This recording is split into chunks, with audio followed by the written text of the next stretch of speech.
Today is our first workshop video for Barons War rules, and we're going to talk about hand-to-hand combat. Obviously, there are many rules that we have to discuss, and obviously we will revisit hand-to-hand combat as part of a bigger picture. But currently, I wanted to show you hand-to-hand combat because it's something that most of our gamers focus in, except also morale rules, and we decide of purchasing rules or if we like rules based on how hand-to-hand combat works. Now, before we start, we need to talk about the game sequence so you have an idea, and the phase we're going to be in from one round so you understand where we are now. So first of all, the game has 4 phases. One round has 4 phases. The initiative phase, and this phase is exactly what it says. You roll dice, the commanders roll dice, and the one who wins the initiative decides if he will act first or second. There are some modifiers depending on the initiative, on the abilities of the commander. Maybe you will have to roll, you will roll 2 dice, or you will roll more, or you get modifiers. This has to do with the abilities of the commander. We'll discuss this in another video. So we have the initiative phase. Then we have the compulsory action phase, where the units that are out of your control, you have to pass morale tests. So units that are shocked, units that they are broken, you have to try and rally them. Then you go to the new action phase, and this is basically what it says, new action phase, where units perform actions according to their army list, action number, and commanders give also actions to units from their own pool if they have more than one. And then you go to the housekeeping phase, where you remove the tokens where applicable and also reduce the morale die by 1. And this is something we're going to discuss in the future. And now we talked about the phases. Let's talk about the actions available to units. So we have actions that would be move, combat, defend, command. This is basically the commanders can use their actions to give orders to other groups. And ability. These abilities are traits, gifts, skills, any name, and they are special, basically, actions. Then we have the reactions. How the rules work: the winner of the initiative, who decides to take the initiative, is giving actions to his units, and the opponent may want to react to these actions. Now, reactions are again combat, basically counter charge, defend, command, again giving the commander's abilities, and abilities. Again, as we said, these are traits, skills, special actions. Also, you have compulsory actions, where a unit is broken, shocked, and psychology, a group affected by fear or hatred or some other effect. So these are, you can see, you saw the tokens, now you can see the tokens on your screen. So these are the actions and reactions that are part of this game. So let us start and see the characteristics, abilities, and traits of these 2 units so we can start the battle. So here we have a unit of 8 sergeants. They are regular, they're foot sergeants, they're regular, they have a movement of 4, an attack of 5+, a defend of 4+, a morale of 4+, and 1 action. Their equipment is a falchion that gives them the slashing ability. They have a medium shield for a secondary defense of +8, and mail. Their ability is martial respect. And let's go to our spears. Our spears are regular, they're 10 spears. They have the movement of 5, attack of 6, defense of 6, morale of 4, and 1 action. They are spears, and they have spears basically as a weapon, and they have the ability, the weapon ability of reach, and their leather padded armor. Their special ability is brace. So let us start and assume that the initiative is won by the commander of the Spearmen. The Spearmen decide to charge the sergeants. Before we charge and before we see if the sergeant will react, we have to see the movement, the distance between the target unit and the chargers and the Spearmen. And this distance is 7. We know that the Spearmen have a movement of 5. That means they cannot reach. That's where you get the, I would call it, charge dice. It's a D6, and you need to roll, and the number should be the inches missing from your movement range in order to reach your opponents. So 5, in order to reach 7, you have to roll a 2. So let us roll a 2, and let us roll and see what we're going to roll. And we roll a 6, and that's perfect because I wanted to show you this. Now, this die has some special characteristics. If you roll a 6, that means for the rules that this is a hard, very successful charge. And it gives you an extra die, d10, to your attack. So if you're attacking with, let's say, 7 miniatures, you will roll 1 more die, 8, having a better chance of hitting your opponent. This is considered a successful, a charge that has impact. If, on the other hand, you roll a 1, even if you require a 1, even if the distance is, let's say before, we have a movement of 5, let's say the distance is 6, so a 1 is enough for us to charge. Regardless of this, this is considered a weak charge, and this will remove 1 die from the dice that you have to roll against your opponent. So instead of rolling 7 dice or 8 dice, you will roll 1 less. So this is a quite innovative rule, and I think the other numbers don't have any special characteristics, they're just, inches, but I think this gives an extra fun option, an extra fun aspect in the rules that, numbers have meaning. If somebody's lucky enough to roll a 6 or unlucky enough to roll a 1, there will be repercussions.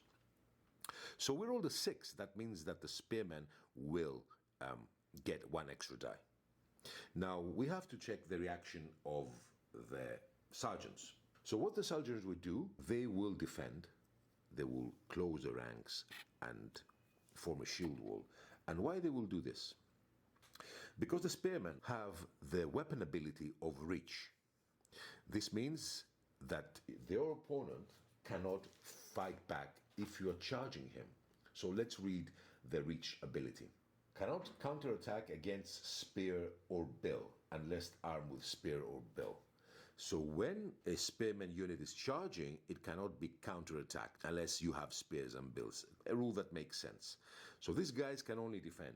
So what they will do, they will close their ranks. That's how I do it, and I think this is how the author recommends closing our ranks to understand that we are in a shield wall formation, and we'll see the bonuses we get from this. So we charge, successful charge, and we charge with our spearmen. So we charge with our spearmen. The sergeant decided to close the ranks. They couldn't do anything else because of the reach of the spear. The spearmen decided to charge. So who is fighting whom? First of all miniatures who are touching with their opponent's base are eligible to fight. So 3 from the sergeants and 3 from the spears. Also eligible to fight are miniatures 1 inch from the first rank. So basically the first 2 ranks. So the second rank of the sergeant is fighting, the second rank of the spearman is fighting, but not the third ranks. I like this. Not all miniatures were fighting in a battle. So the bigger your unit, the less miniatures are fighting, but you have reserves, and your morale tests don't come quickly because of the number of the units having. And it makes sense. I've ever seen, it's good to see that not all miniatures are fighting, only the first ranks. So here we have 6 miniatures fighting for the spearmen and 6 for the sergeants. So let's roll for the spearmen, who need to roll, as we said, we have their ability is a +6, and let's see what's going to happen. So the spearmen need to roll a +6 with 6 dice. The 6 miniature, and they roll a 0. That's good because I'm going to explain you the 0. They roll a 5, a 6, a 9. This is a successful, and they roll another 9. So let's go here and explain the situation of the 0. The 0 is exactly the same as we talked about during the charge of the D6 dice. When you roll a 0 as an attack, it's called a critical hit. It means that it's so powerful, so successful that it's very difficult to be defended. And it can only be defended by another 0. Also, 0s cannot be defended with a secondary line of defense, the shield roll. And we're going to go to this during our sequence. So now the sergeants, although they have a +4 defense, they are regular sergeants, they have a +4, so 4 and above they defend hits. The 0 they have to defend with a 0, otherwise they cannot defend it. So let's roll and see what the sergeants will do. They need a +4 to defend, and let's go to our rolling. Ooh, and they roll a 0. Let's see it now. This is very interesting. So the sergeants roll a 0, so they defend the critical hit. And they roll an 8, and they succeed. But the 2 fails. So let's go back and see it here. So the 8 will go, it's okay, to the 8. The 0 goes to the 0, because we said 0 is only defended by 0. So these 2 hits are saved, and we have a 9, and a 2 is not a save, because we said the sergeants save with a +4. But because the sergeants have a medium shield in their army list, they have a secondary line of defense, and this will be shield rolling. And they have an 8+ with a medium shield. That means that if they roll an 8+, they can save also the 3rd hit. So let's go and see if they will manage to do it. So we go here and let's check it, and we roll, and let's see. And they roll a 9. Perfect defense from the sergeants, who defend all the hits of the spearmen. Excellent, excellent for the sergeants, who now are in great shape. And let's go and do the melee reaction. So the sergeants manage to save all the hits, and now they will fall back. Now, this is a draw. Both units will fall back 1 inch. The sergeants, because they are in a defensive formation, they will be in a defensive formation until the end of the round. That means that if they're attacked again by another unit from their opponent, or if possible by the same unit, they will keep the defensive formation. So both units now fall back 1 inch, and this is the end of the round. Oh, well, we have only 2 units, that's why, but this is the end. So we're in this situation now that hand-to-hand combat is over, and we're going to go to the housekeeping phase. We don't have any morale dice because we don't have any hits, and we don't have any uncontrolled units. That means broken, or as I explained to you before, or shocked, or from psychology. So we remove the markers, the actions. Now let us say that we roll again for initiative, and this time the initiative is won by the sergeants, and the sergeants decide to charge. We don't have to calculate the distance. Obviously the sergeants move 4 inches, and the distance is less than 3. It's almost 4, so we don't have to roll a die. So we charge properly. Now we have to see the reaction of the spearmen. So what the spearmen are going to do, they're going to use one of their abilities, and that is brace. And they're going to be braced. This is one ability that the spearmen have.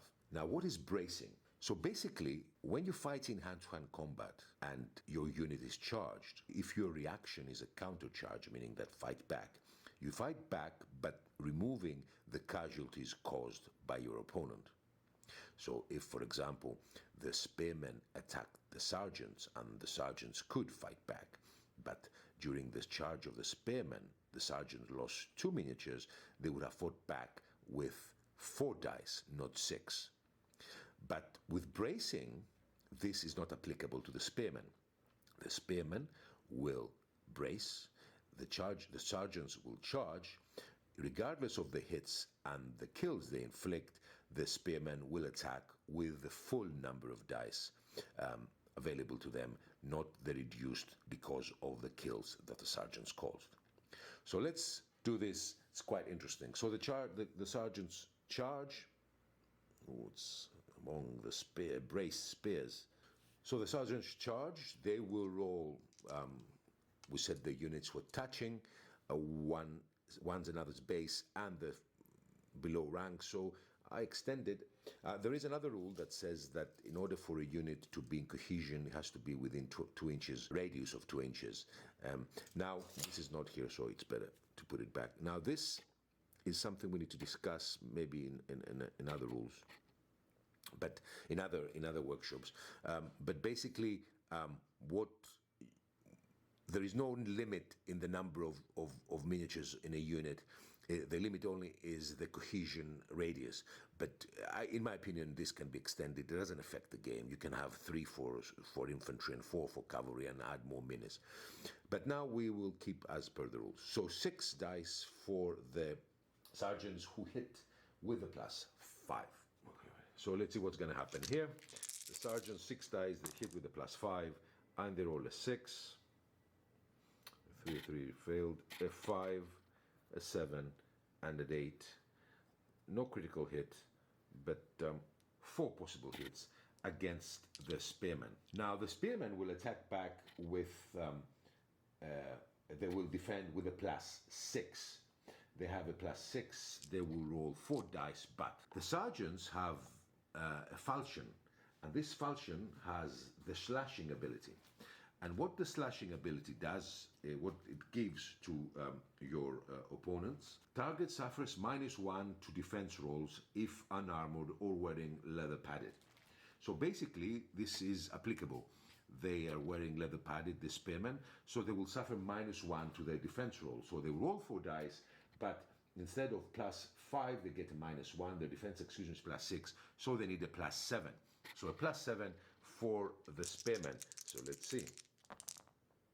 Nope, sorry, I rolled. Let me roll one more.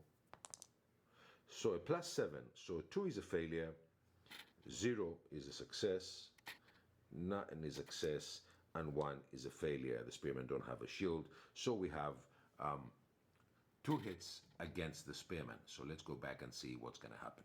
So we have 2 hits against the Spearmen, and now the Spearmen will fight back. We said they're braced, and that means they're fighting back without any restrictions. They would have fought with 2 less dice, but now that's not the case, so they will fight with 6 dice. They need a +6 to hit, and let us see. So a +6 for the Spearmen, who fight with a full number of troops because they're braced, and they have a 7, another 7, 4, and 9, and a 6. That's quite a good number of possible hits that the sergeants have to defend.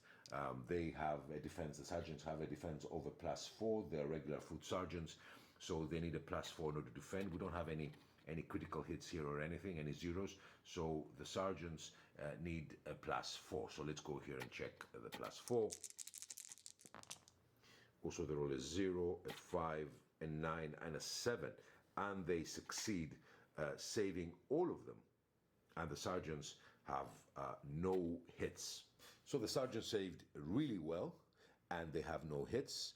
The Spearmen have 2 hits, and they will be pushed back 1 inch plus 1 inch for every hit, so they will be pushed back 3 inches.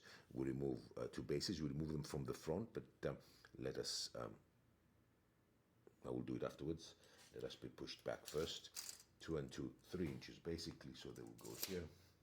Now the Spearmen were pushed back 3 inches. The sergeants can do a consolidated move, but they don't have to get closer. They're not allowed to get closer than 1 inch, so I will leave them as is, or you can move them 1 inch if you want. Now let's see if we need to take a morale test for the Spearmen. So the Spearmen lost 2 miniatures, and that's, they had, the unit is 10, so it's 20%, it's not 25%, so they don't have to take a morale test in order to see if they're broken. And then we go again to our housekeeping phase, the last phase of the round.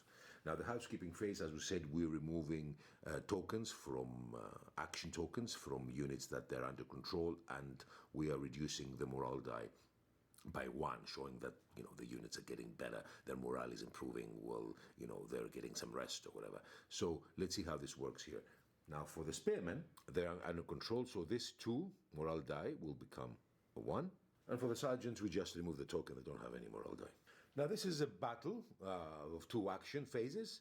I wanted to show you how this works with the morale die, because the brace characteristic didn't allow us to calculate the morale die. If we fought the battle again, and let's say the Spearmen are attacking the sergeants, so let's say they're attacking the sergeants, and we're in this situation, the sergeants, let's say, will decided to defend. So if the Spearmen attack, the morale die plays an important role. Having a morale die of 1 means that you have, you know, you have worse morale than your opponent that has a morale die of 0, doesn't have a morale die. So what you do to deduct the number of dice rolled. So let's say that the Spearmen would have rolled 1, 2, 3, 4, 5, 6 dice in order to attack the sergeants. You deduct the morale die of the attacker from the morale die of the defender. So here you have 0 minus 1, it's -1. If you go to the table that you see, -1 means that the attacker attacks with 1 less die. That is the combination, the comparison between the 2 morale dice, because The sergeants, make sense, have a good morale. They don't have any morale die. They have basically 0. These guys have 1 in the morale die. They have casualties, although they raised it. So that means that 0 minus 1 is minus 1. If we had, for example, the sergeants having a morale dice of 4, this would have meant that 4 minus 1 is 3. That would have meant that the sergeants with the spearmen would have got 1 extra die in order for their attack, because their morale is much higher than your opponents. This is a very nice innovative rule. I really like it. The morale dice plays an important role, although it's been reduced, and slowly it can go to 0. It cannot go over 6. So this is the morale dice, let's say, input in hand-to-hand combat, if there is one. So this is for me, guys. I hope you enjoyed the short video. I'm shooting a video with 4 units, and 2 of them are commanders. I hope you will enjoy it. We'll see it next week. Thank you so much for watching. Have a great weekend, and bye-bye. Any questions, please write in the comment section of the video. Thank you.